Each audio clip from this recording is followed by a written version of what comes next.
নমস্কার, স্কিল বাংলা চ্যানেলে আপনাদের সকলকে স্বাগত। আমরা সকলে জেনে গেছি যে স্বাধীনতা দিবসের লালকেল্লা থেকে স্বাধীনতা দিবসের যে ভাষণ প্রধানমন্ত্রীর হয়ে থাকে সেই ভাষণেই উনি জানিয়েছিলেন যে এবার দেওয়ালি গিফট হিসেবে সারা দেশবাসীর জন্য জিএসটি কমিয়ে দেওয়া হবে। এবং আমরা জেনে গেছি যে ভারত সরকারের তরফ থেকে পুরোপুরি অফিসিয়ালভাবে জানিয়ে দেওয়া হয়েছে জিএসটি একদম বোর্ড মিটিংয়ের পর যে কোন জিনিসের দাম কত কমছে, কি হতে চলেছে। এবার আমরা মূলত এই ভিডিওতে দুটো জিনিস বুঝতে চেষ্টা করব। নাম্বার ওয়ান, এই যে রেটটা কমলো এর কারণ কি, কেন কমলো। আর নাম্বার টু, এই যে রেটটা কমানো হলো এর তো কোনো ইম্প্যাক্ট আছে, দেশের অনেক টাকা লস হবে ট্যাক্সের ইত্যাদি। তাহলে এটা কি রাতারাতি করা হলো? একেবারেই না। 10 বছর আগে শুরু হয়েছিল এর প্ল্যানিং। এবার কি কি সেই প্ল্যানিং ছিল এবং সেই প্ল্যানিংগুলো কিভাবে এই মুহূর্তে আমাদেরকে হেল্প করতে পারে, তো এক এক করে চলুন বুঝে নেওয়া যাক। প্রথম ব্যাপার, আমি একেবারে ভারত সরকারের তরফ থেকে যেটা জারি করা হয়েছে সেইটাই নিয়ে চলে এসেছি, গভর্নমেন্ট অফ ইন্ডিয়ার। এক এক করে দেখে নিই। তাহলে বলছে যেগুলো ডেলি এসেন্সিয়াল, আমাদের ডেলি দরকার হয়, তেল, শ্যাম্পু, টুথপেস্ট, সাবান, ব্রাশ, সেভিং ক্রিম, ঘি, মাখন, চিজ, ভুজিয়া, নিমকি, ঠিক আছে, ফিডিং বটল বাচ্চাদের, ন্যাপকিন, সেলাই মেশিন, এগুলোর কোনোটা ছিল 18%, কোনোটা ছিল 12%। এগুলোকে সব ডাইরেক্ট কমিয়ে করে দেওয়া হলো 5%। মানে 12%-এর গুলো 7% ট্যাক্স কমে গেল, 18%-এরটায় তো 13% ট্যাক্স কমে গেল। নেক্সট কি করা হয়েছে? Health care. হেলথ কেয়ারে আমরা যে হেলথ ইন্স্যুরেন্স, লাইফ ইন্স্যুরেন্স করি সেগুলো সব 18% ট্যাক্স ছিল। আমরা যে অক্সিজেন দরকার হলে কোভিডের সময় আমাকেই নিতে হয়েছিল, ঠিক আছে, গ্লুকোমিটার, চশমা, এই সবগুলোর ট্যাক্স ছিল 12%। তো হেলথ ইন্স্যুরেন্স, লাইফ ইন্স্যুরেন্স 0% করে দেওয়া হয়েছে, নীল মানে 0। আর বাকি যেগুলো 12 ছিল ওগুলোকে 7% করে কমিয়ে 5 করে দেওয়া হয়েছে। বোঝা গেল? থার্ড কোন সেক্টর? থার্ড সেক্টর হচ্ছে পড়াশোনা। আমাদের ছাত্রছাত্রীদের এটা ভারত সরকারের অনেক আগে করা উচিত ছিল। ম্যাপ থেকে গ্লোব, পেন্সিল থেকে শার্পনার, বই থেকে খাতা, রাবার, সবকিছু 12 বা রাবারটা খালি 5% ছিল ট্যাক্স। এগুলো সব 0 করে দেওয়া হয়েছে পড়াশোনার জিনিসপত্রগুলোয়। ওকে, আর ট্যাক্স লাগবে না। নেক্সট, কৃষক এবং কৃষিকাজ, তাদের যে দরকারি জিনিসপত্র, ট্র্যাক্টরের টায়ার, পার্ট, ট্র্যাক্টর, ঠিক আছে, pesticide, nutrient, irrigation system, sprinkler, এই সমস্ত জিনিসের 18% বা 12% ছিল, এগুলোকেও সব 5% করে দেওয়া হয়েছে। নেক্সট, অটোমোবাইল মানে আপনার গাড়ি, ঠিক আছে, আপনার যে পেট্রোল বা হাইব্রিড বা এলপিজি বা সিএনজি গাড়ি সেইগুলো ছিল 28%, ডিজেল বা হাইব্রিড কার 28%, থ্রি হুইলার, 3 চাকার যে গাড়ি অটো 28%, আপনার যে মোটর সাইকেল টু হুইলার 28%, এইগুলো সব ছিল 28%। এগুলোকে 10% করে কমিয়ে গাড়ির দাম 10% এখন কম হবে ট্যাক্সে, 18% করা হয়েছে। আর last, electronic appliances, AC, TV, কম্পিউটারের মনিটর, ডিশ ওয়াশিং মেশিন, এগুলো সব 28 থেকে করে দেওয়া হয়েছে 18%, এগুলোও 10% কমেছে। এই গেল ব্যাপার। এবার তাহলে এটা তথ্য চলে গেল, এবার আমরা ব্যাখ্যায় যাব কেন। দেখুন, এক এক করে এবার আসল জিনিস বুঝুন। প্রথম কথা হচ্ছে, আমাদের আগে স্ল্যাব ছিল এই কটা, 0, 5, 12, 18, 28। 0 স্ল্যাব এখনো আছে, বরং 0%-এ আরো অনেক জিনিস ঢুকিয়ে দেওয়া হয়েছে, অ্যাড করা হয়েছে, যেমন পড়াশোনার জিনিসগুলো, যেমন হেলথ ইন্স্যুরেন্স, লাইফ ইন্স্যুরেন্স। 5%-এর স্ল্যাব এখনো আছে। 12%-এর স্ল্যাব পুরো তুলে দেওয়া হয়েছে, 12%-এর জিনিসগুলোকে 5%-এ পাঠিয়ে দেওয়া হয়েছে। ওকে, 18%-এর স্ল্যাব এখনো আছে। 28%-এর স্ল্যাব তুলে দেওয়া হয়েছে, 28%-এর জিনিসগুলোকে 18%-এ নিয়ে আসা হয়েছে। আবার অনেক ক্ষেত্রে 18গুলোকেও দু একটা ক্ষেত্রে 5-এ নিয়ে যাওয়া হয়েছে। আর 40%-এর একটা নতুন স্ল্যাব তৈরি করা হয়েছে, যেগুলো মানুষের জন্য ভালো না সেই সব জিনিসে লাগানো হবে, যেমন সিগারেট, তামাকজাত দ্রব্য, নেশার জিনিস, এই সমস্ত জিনিসে, যেগুলো ছেড়ে দেওয়াই উচিত। ও ঠিক আছে, এটাকে 400 করলে আমি আরো খুশি হব, যাই হোক। এই গেল ব্যাপার, বোঝা গেছে। এবার কোশ্চেন কি, কেন এই সময় করা হলো? রাজনৈতিক যে মতটা আছে ভারতবর্ষে সেটা হচ্ছে সামনে বিহারের নির্বাচন, সেই জন্য বিহারে ভোটে জেতার জন্য শাসক দল, তাদের যেহেতু সরকার রয়েছে বিজেপি এনডিএ, তারা এটা করেছে। হতে পারে, পলিটিক্সের ব্যাপারে আমার কোনো কমেন্ট নেই। এবার দেখুন, একটা জিনিস আমাদের বুঝতে হবে, আমাদের রাজ্যে, আমাদের দেশে এতগুলো রাজ্য, প্রত্যেকটা রাজ্যে আলাদা আলাদা টাইমে ইলেকশন। আপনি কোনো সরকার যদি কোনো সময় কোনো কিছু স্টেপ নেয়, যে কোনো কিছু, আপনি ওটাকে বলতেই পারেন যে নেক্সট 5 মাসে অমুক রাজ্যে নির্বাচন আছে বলে ওটা করেছে। কারণ নেক্সট 5 মানে যে কোনো সময় আপনি এটা বলবেন, তার 5 মাসের মধ্যে কোনো না কোনো রাজ্যে ইলেকশন থাকবেই থাকবে। তো এটা একটা খুব কমন পয়েন্ট। ওই জন্য আমার মনে হয় না যে এটার সঙ্গে বিহার ইলেকশনের খুব একটা লিঙ্ক আছে, যদিও আমি রাজনীতিতে অত দক্ষ নই, থাকতে পারে। সেকেন্ড, আমার কেন মনে হয় না, আর একটা জিনিস, যে এটা তো সারা দেশ জুড়ে কমানো হচ্ছে, বিহার তো একটা রাজ্যের নির্বাচন, তাহলে এরকম কোনো চমক দিতে হলে তো লোকসভা নির্বাচনের আগে দেওয়া উচিত, যাতে করে সারা দেশের মানুষ হ্যাপি হয়ে যায়, সারা দেশের মানুষ ভোট দেয়। বিহার নির্বাচনে জিততে গেলে বিহারের জন্য কিছু করে দিলেই হতো, এটা একটা আমার মনে হয়েছে। আর 3 নাম্বার জিনিস, যেহেতু আমি জিওপলিটিক্স নিয়ে চর্চা করি, ইন্টারন্যাশনাল রিলেশনস নিয়ে চর্চা করি, কাজেই আমার মনে হয়, এবং যেটা আমি বারবার প্রমাণ দিয়ে আপনাদের দেখাই, যে যা কিছুই পৃথিবীতে ঘটছে না, আপনার মনে হয় যে ওটা লোকাল পলিটিক্স অনুযায়ী হচ্ছে, বাট তার মধ্যে 99% জিনিস আলটিমেটলি ইন্টারন্যাশনাল পলিটিক্স দ্বারা কন্ট্রোল হচ্ছে, আপনি দেখতে পাচ্ছেন না বলে। এবং আপনি যে সমস্ত নিউজ চ্যানেল বা নিউজ পেপার ফলো করেন, সেখানে ওই লোকাল নেতাদের মারামারির ছবি দেখায় বলে আপনার মনে হয় যে সবকিছু বুঝি লোকাল পলিটিক্স দিয়ে হচ্ছে। বাট আমি সবকিছুকেই ইন্টারন্যাশনাল পার্সপেক্টিভ থেকে দেখি, কাজেই আমি এটাকেও ইন্টারন্যাশনাল পার্সপেক্টিভ থেকেই ব্যাখ্যা করব। তো কি সেই ইন্টারন্যাশনাল পার্সপেক্টিভ, এক এক করে আসে। ট্রাম্প ভারতের ওপর ট্যারিফ লাগিয়েছে, নিজে যদিও বলছে এটা স্যাংশন, যাই হোক না কেন, এর ফলে ভারতের তো কিছু লস হবে। সেই লসটা কত? ভারতবর্ষের যারা এক্সপোর্টার, যারা আমেরিকায় জিনিস বিক্রি করত, তারা তো এখন আমেরিকায় জিনিস বিক্রি করলে আমাদের এক্সপোর্টারদের জিনিস আমেরিকায় বিক্রি হবে না। কারণ বাংলাদেশের একজন এক্সপোর্টার, সে একটা জামা তৈরি করেছে 100 টাকায়, আমাদের একজন এক্সপোর্টার, সেও জামা তৈরি করেছে, সে ধরুন কম দামে তৈরি করলো 90 টাকায়, তাহলে ইন্ডিয়ার জামাটাই ইউএসএ তে পাঠানো হলে বেশি লোকে কিনতো, তাই না? 10 টাকা কম দাম। বাট বাংলাদেশের ট্যারিফ কত? 19%। 100 টাকায় তৈরি করেছে, 19 টাকা ট্যারিফ, ইউএস এর মার্কেটে ওটা বিক্রি হবে 119 টাকায়। আমাদের যে কোম্পানি ভারতীয়, সে 90 টাকায় বানিয়ে দিয়েছে, বাট ট্যারিফ কত? 50%। 90 টাকার 50% মানে 45 টাকা। আলটিমেটলি ইউএস এর মার্কেটে দাম কত হলো? 90 প্লাস 45, 135 টাকা। তাহলে বাংলাদেশের জিনিস রয়েছে আমেরিকার লোকের হাতে 119 টাকা বাজারে, ভারতের জিনিস 135 টাকা, ওরা 119 টাকারটাই কিনবে, যেটার কম দাম। তো এর ফলে ভারতবর্ষের $35 বিলিয়ন ক্ষতি হবে, একটা দুটো টাকা নয়। এবং এর ফলে এক্সপার্টরা বলছেন যে ভারতবর্ষের জিডিপি, আমেরিকা যে ভারতের সঙ্গে ইকোনমিক যুদ্ধ করছে, যুদ্ধে নেমে গেছে, ইকোনমিক ওয়ার, এর ফলে 0.4 থেকে 0.8% ভারতবর্ষের জিডিপি ডাউন হয়ে যাবে, এক্সপার্টরা মনে করছেন। আলটিমেটলি তো দেখা যাবে ফাইন্যান্সিয়াল ইয়ার শেষ হলেই। এবার এতে করে ভারতের কি কি সমস্যা হবে? ভারতবর্ষের এক্সপোর্টাররা প্রবলেমে পড়বে, তাহলে তাকে এক্সপোর্ট তখন কমিয়ে দিতে হবে, যে ভাই আর বেশি মাল তৈরি করো না, বিদেশ আমাদের কিনছে না জিনিস, বিদেশের মার্কেটে চলছে না। তাহলে তার কোম্পানিতে হয়তো চাকরি করতো 1000 জন, বলতো 500 জন চাকরি ছেড়ে দাও, আমি রাখতে পারবো না তোমাদের, এত আর ব্যবসা নেই আমার।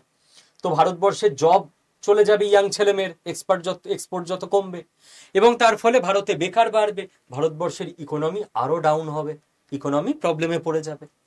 এই হলো ভারতের অসুবিধা। এবার ভারত তো এর পাল্টা চাল কিছু দেবে। কি দিয়েছে ভারত সেই পাল্টা চাল? ভারতবর্ষ অলরেডি আগেই যেটা করে দিয়েছে সেটা হচ্ছে ইনকাম ট্যাক্স কমিয়ে দিয়েছে। এখন 12 লাখ টাকা, 12,75,000 টাকা পর্যন্ত স্ট্যান্ডার্ড ডিডাকশন ধরে নিয়ে আর কোনো ইনকাম ট্যাক্স নেই, জিরো, যেটা আগে অনেক কম ছিল রেঞ্জটা, তাই না? দ্বিতীয়, ভারতবর্ষ এবার জিএসটি কমিয়ে দিল, দুটো চাল, একটা আগেই দিয়ে দিয়েছে আন্দাজ করে, আর একটা এবার দিয়ে দিল। এর ফলে কি হবে? এই যে ভারতবর্ষ জিএসটি কমিয়ে দিল, এর ফলে ভারতের হিউজ লস হবে। ভারত সরকার তো ট্যাক্স পেতো জিএসটি থেকে, আমরা কিছু কিনলেই জিএসটি দিই, সেটা ট্যাক্স সরকার নেয়, রাজ্য সরকার আর কেন্দ্র সরকার ভাগযোগ করে, সিজিএসটি আর স্টেট জিএসটি, এসজিএসটি। এর ফলে 48,000 কোটি টাকা ট্যাক্স কম উঠবে ভারত সরকারের। তাহলে এটা করলো কেন ভারত সরকার? করলো তার একটা অসাধারণ গেম প্ল্যান আছে, কনজাম্পশন বাড়িয়ে দেওয়ার জন্য। মানে মানে আমি একটা ছোট্ট উদাহরণ দেখাই আপনাকে। ঠিক ধরুন, কথার কথা, আমি একজন মানুষ, আমাকে এতদিন বছরে 2 লক্ষ টাকা ইনকাম ট্যাক্স দিতে হতো, ধরলাম। এবার ট্যাক্স ছাড় হয়ে গেছে, ইনকাম ট্যাক্স আগেই ছাড় দিয়ে দিয়েছে, যার ফলে এখন আমার ইনকাম ট্যাক্স দাঁড়িয়েছে বছরে 1 লক্ষ টাকা। আমার ইনকাম একই আছে, বাট ট্যাক্স কমে গেছে। তাহলে আমার হাতে 1 লাখ টাকা এক্সট্রা থেকে গেল, তাই তো? এবার উল্টো দিকে আর একটা ব্যাপার হলো, এই 1 লাখ টাকায় আমার মনে হচ্ছে কিছু একটা করি, কিছু তো আমি করবোই আমার পরিবারের জন্য, আমার বাড়ির জন্য, তাই না? এদিকে ধরুন, আমি যদি এসির উদাহরণ দিই, যে আমার কলকাতায় একটা ফ্ল্যাট আছে, গ্রামে একটা বাড়ি আছে, দুটো জায়গা মিলিয়ে আমার ধরুন ফ্ল্যাট আর বাড়ি মিলিয়ে 10টা ঘর, আমার হয়তো এসি আছে 6টা ঘরে, আরো 4টে ঘর এসি ছাড়া আছে। এসির এতদিন ট্যাক্স কত ছিল? 28%। ধরুন 40,000 টাকার একটা এসি, তাহলে ট্যাক্স নিয়ে মোটামুটি পড়বে কত? 51,000 টাকা।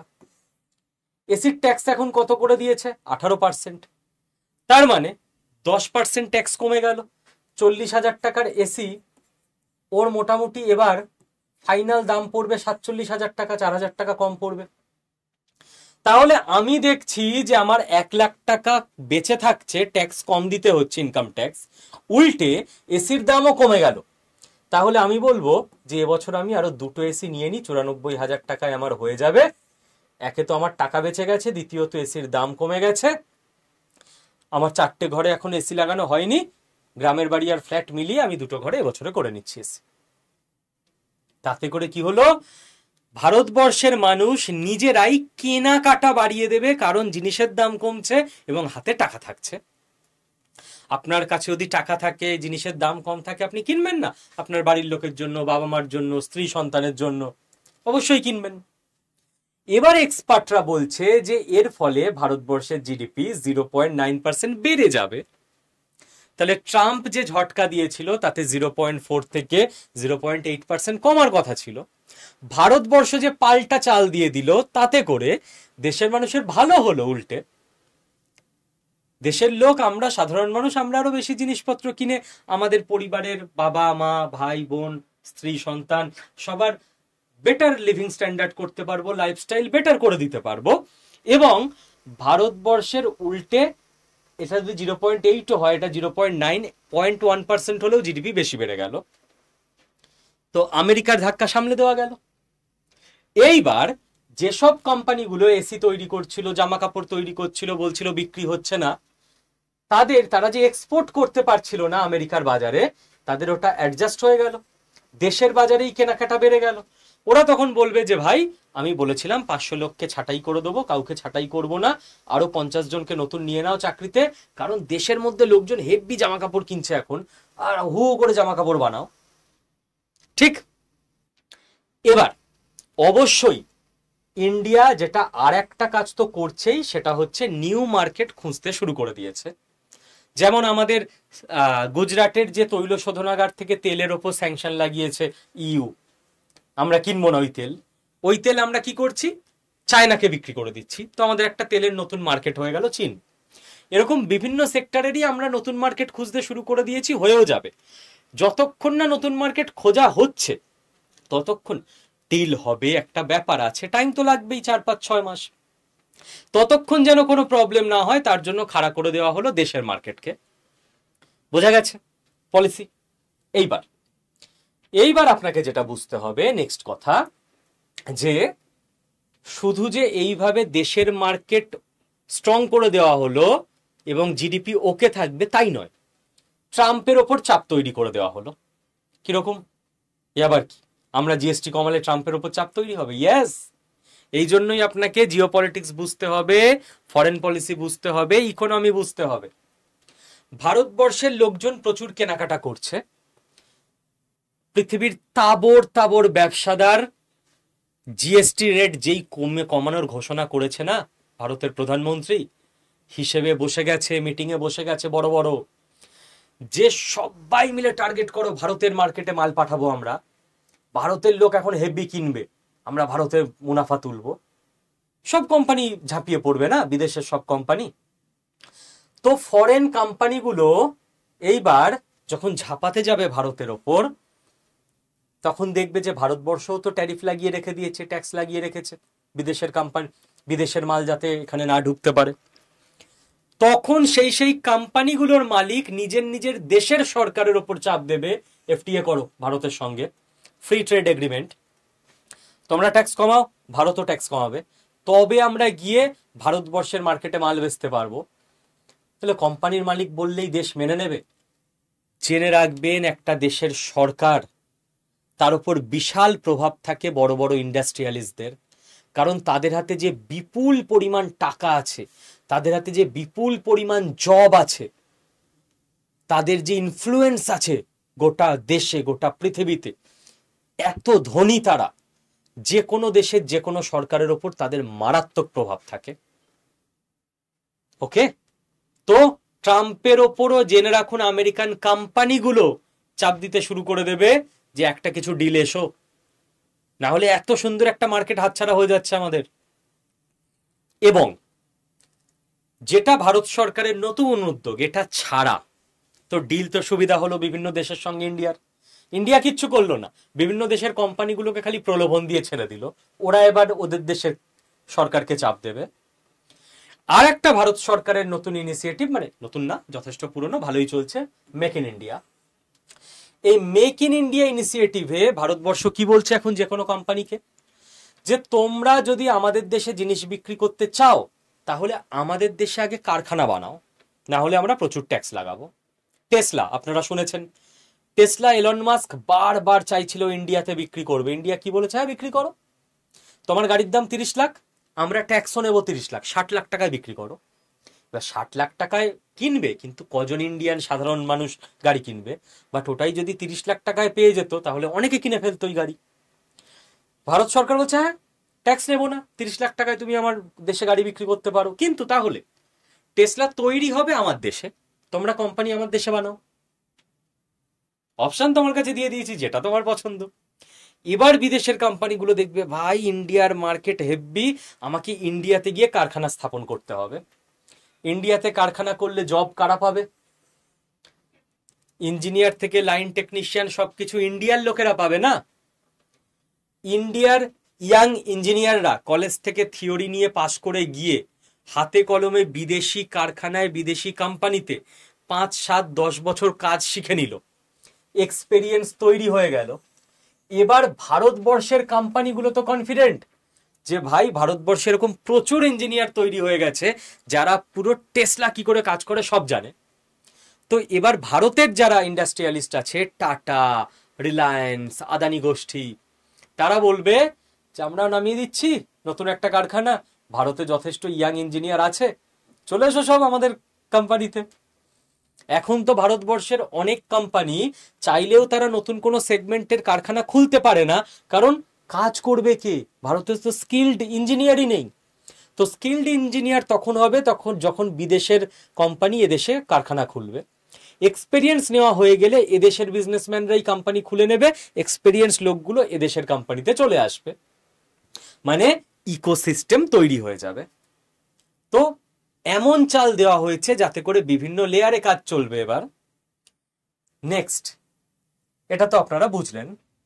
এবার আমি থাম্বনেলে দ্বিতীয় যে লাইনটা লিখেছিলাম তাড়াতাড়ি শেষ করব, বেশি দেরি আর করছি না, যে 10 বছর আগের মাস্টার প্ল্যান এটা। দেখুন, আমার চ্যানেল যদি আপনারা ফলো করে থাকেন তাহলে এটুকু আপনাদের আইডিয়া আছে যে ভারতবর্ষ লাস্ট 10 বছর ধরে কি করছিল। আমেরিকার সঙ্গে ওপর অত্যন্ত সুসম্পর্ক রেখে মাই ফ্রেন্ড ডোনাল্ড ট্রাম্প এইসব বলে ভুলিয়ে ভালিয়ে রেখে আমেরিকার যা যা বারণ করেছে, ওদের সঙ্গে রিলেশন করবে না, ওদের সঙ্গে করবে না, এটা করবে না, সব কিছু ইন্ডিয়া করে গেছে। আর যখনই বলে আমেরিকা, আরে এটা কি করছে, আরে ফ্রেন্ড ফ্রেন্ড, ভাই ভাই ব্রো, হ্যাঁ আমরা একটু করি এটা, তোমরাই আমার ভাই, এরকম করে আমেরিকাকে ম্যানেজ দেওয়া হয়েছে।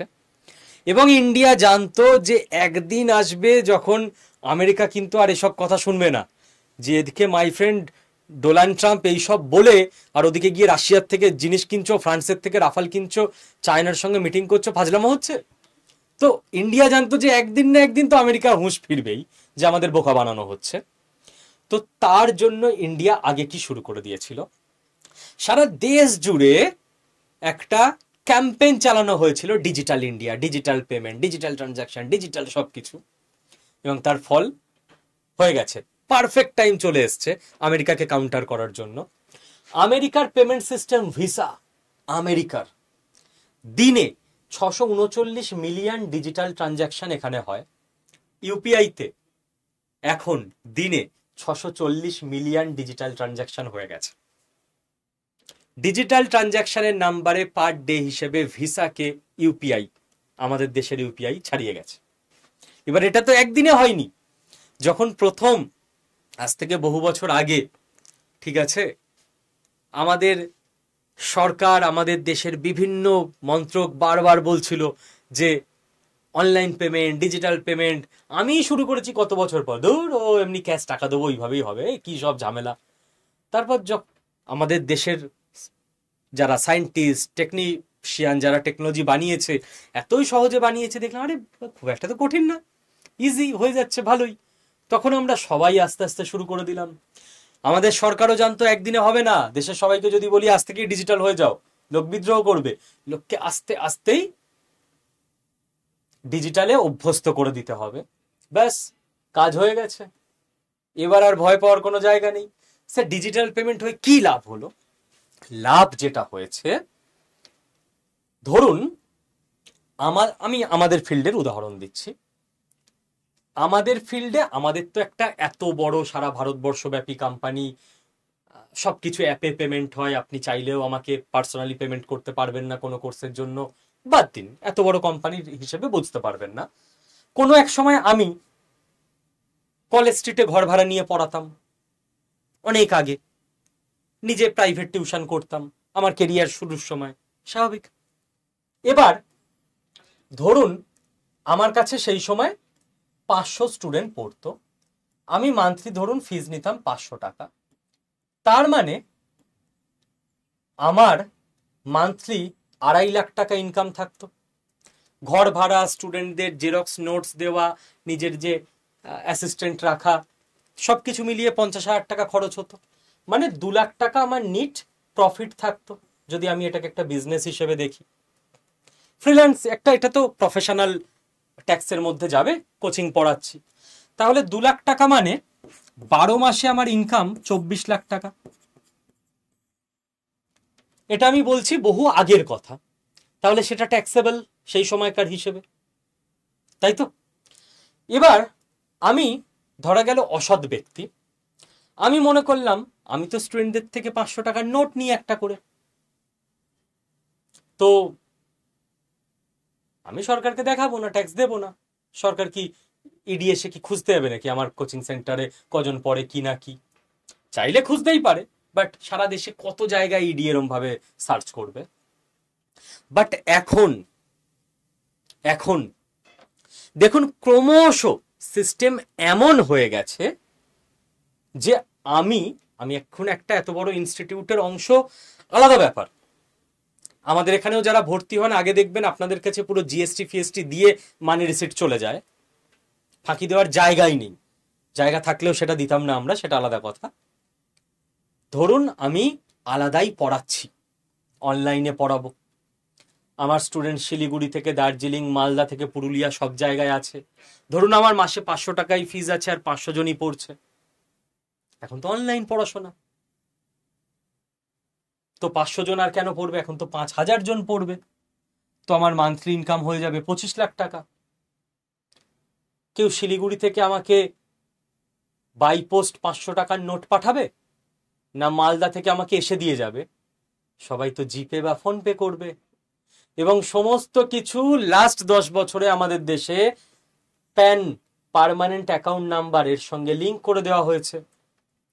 এবার আমি যদি বছরের শেষে ট্যাক্সটা না দিই, সেট করে ইডি একটা চিঠি পাঠাবে, ইনকাম ট্যাক্স আমায় একটা চিঠি পাঠাবে, এবং তারপর আমাকে একটু থাকা খাওয়া ফ্রি হয়ে যাবে, জেলে থাকতে হবে। তো পুরো দেশে ইন্ডিয়ার ইকোনমি দুর্বল থাকার কারণ হয়তো ট্যাক্স দেওয়ার কথা 10% লোকের, কিন্তু সৎভাবে ট্যাক্স দিতেন 1% লোক। তাহলে আমাদের সমাজের মধ্যেই ছিল করাপশন। এবার এখনো কি করাপশন নেই? অবশ্যই আছে, এখনো অনেকে ট্যাক্স ফাঁকি দেয়, কিন্তু মোটামুটি ব্যাপার এমন হয়ে গেছে যে এটা যদি 1% থেকে থাকতো যারা ট্যাক্স দেয়, এখন এটা 5 থেকে 6% চলে এসছে।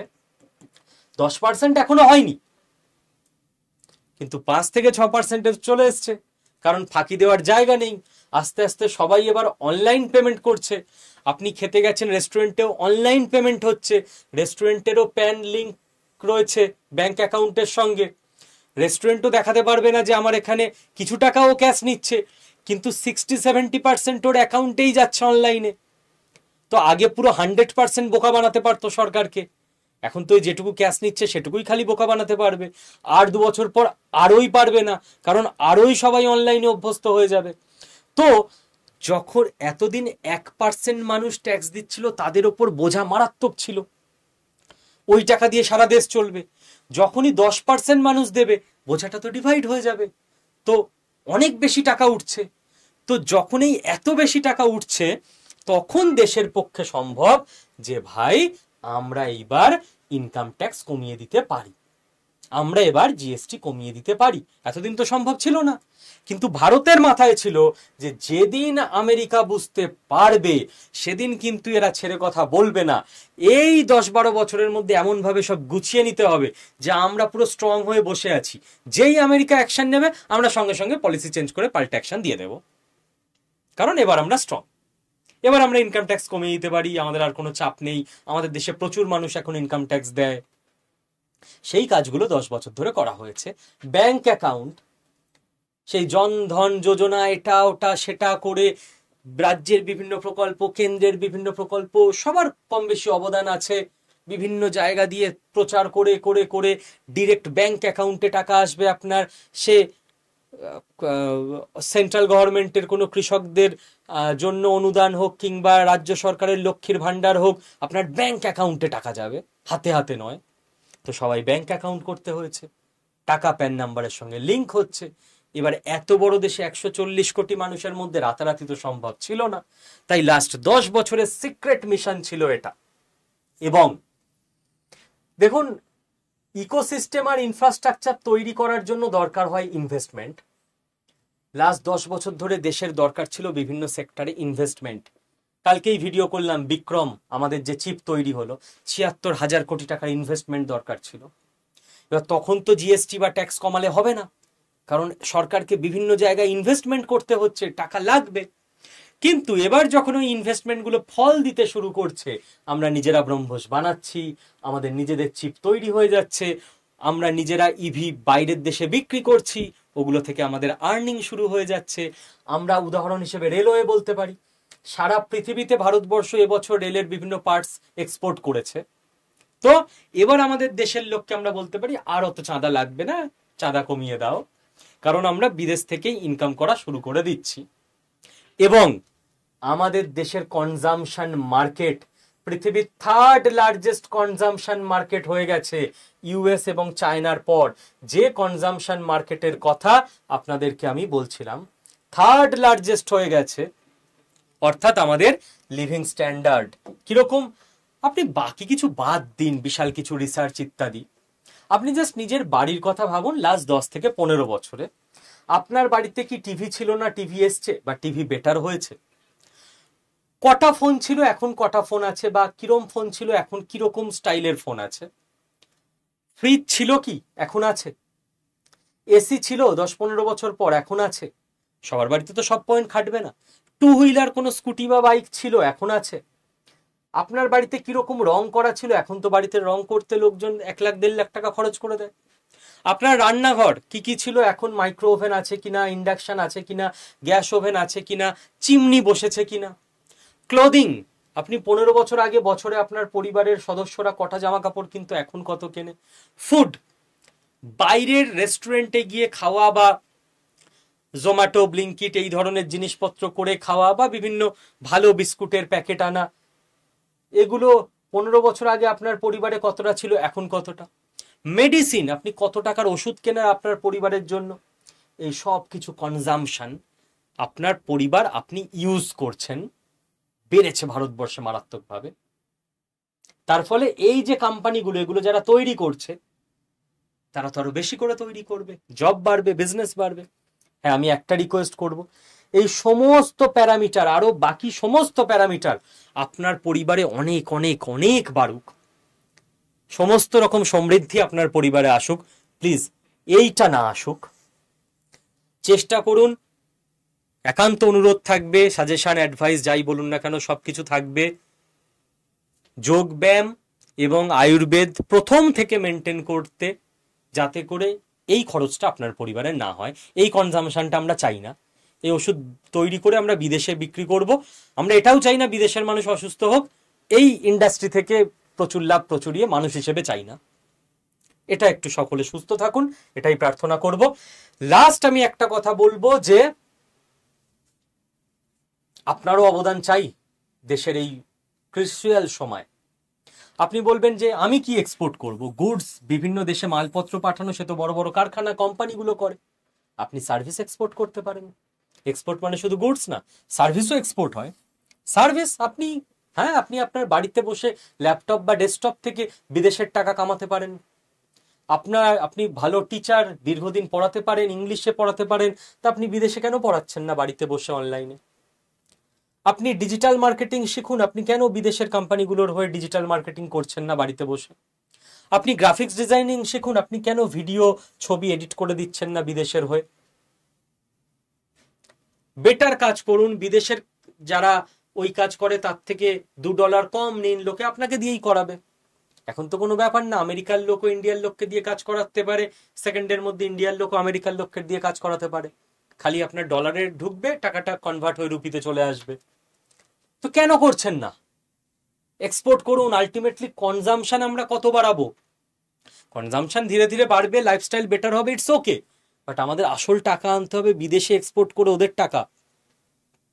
তো এগুলো শুরু করুন প্রত্যেকে বাড়িতে, আস্তে আস্তে ফোন টোন বাকি জিনিসপত্র একটু যদি অ্যাডজাস্ট করা যায়, একটা ল্যাপটপ বা ডেস্কটপ কিনুন, সব থেকে বেটার কাজ হবে। এবং ল্যাপটপ বা ডেস্কটপ না থাকলেও কিভাবে এই কাজগুলো করবেন এআই এর হেল্প নিয়ে সেটা আগে শিখে নিন, তবে তো করতে পারবেন। কি করে শিখবেন? বাংলা ভাষায় আমরা শেখাবো, স্কিল বাংলার উদ্দেশ্যই তাই। এবং আপনি বাড়িতে বসে শিখবেন, আপনাকে আসতে হবে না কোথাও, অনলাইনে শিখবেন। তার জন্য কি করতে হবে? এইটা আমার অফিসিয়াল হোয়াটসঅ্যাপ নাম্বার, এটায় ফোন বা মেসেজ করবেন না, জাস্ট এই নাম্বারটায় হোয়াটসঅ্যাপ করে একটা হাই লিখে দেবেন, আর কিচ্ছু চাই না। আপনার কাছে অটোমেটিক আমার হোয়াটসঅ্যাপ গ্রুপের লিঙ্ক চলে যাবে, ওই লিঙ্কটায় ক্লিক করে আপনি জাস্ট জয়েন হয়ে যাবেন, আর কিচ্ছু করতে হবে না। গ্রুপেই আমি দুটো অডিও দেব, পুরোপুরি শুনে নেবেন। এআই শেখার জন্য আপনার নিজের কাছে ল্যাপটপ বা ডেস্কটপ থাকতেই হবে, এরকম বাধ্যতামূলক কিছু নয়। শুনে নিয়ে আপনি এআই শিখতে শুরু করুন, এআই কোর্সে জয়েন করে যান। ওকে, নিজে স্কিলড হন, নিজে ভালো থাকুন, নিজের পরিবারকে আর্থিকভাবে সুরক্ষিত রাখুন, দেশ অটোমেটিক এগোবে তাহলেই। থ্যাংক ইউ, জয় হিন্দ।